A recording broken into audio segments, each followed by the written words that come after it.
ለጥቁሩ ጀለስ ላክለት። ዘጋ የሚገራሩን ቸከስ ይታያቸዋል። የሚገርም ጌም ነው። አቡ ሰምጦ ላይ ያገኘ ሂዶ ስልክ ተቀብሎ ይመጣል። ኧረ እኔ ገዴን አውቀዋለሁ አባቴ።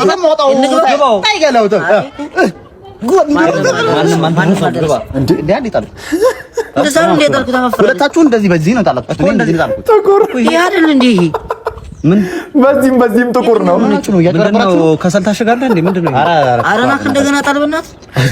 ወይ በግራ ጣል እስኪ በግራ ጣል። አይ እንደዚህ አታፋፍራው። በግራ ነው። አሁን ቢበላም ጥቁር ነው የጣልከው ነው የሚሉት።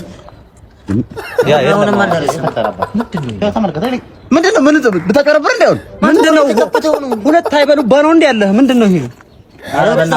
ይወራ መጨረሻ ነው። አልሰማችሁም? መጨረሻ አንድ ገባ አንተ እጅ ነው እያፋፈረ በቃ አሁን 1 2 3 አባስ ደረሰው። በእናትህ ሂደህ በቃ የሁለቱን ኧረ መስበለው በልቲል ሊሆን እንዴ አንዴ ጣልኩት። ተመልከቱ እስቲ ተመሳሳይ እኮ ነው የጣሉት። ጥቁር መስሏቸው እኮ ነው። ምንድነው ወይ ስትሰጠ እንበል ይሄ ሲሆን ወይ በብና ሰጣለ እኛ ግራ ገባን። እንደዚህ በጣም ያውን እኮ በጣም ሬሻል የሆነ ጆክ እኮ ነው። ገና ሌላ ሀገር ቢሆን ያሳስራል እኮ። እዚህ ሀገር ለጥቁር ሰው ያለን ሮስት አናዘር ሌቭል ነው።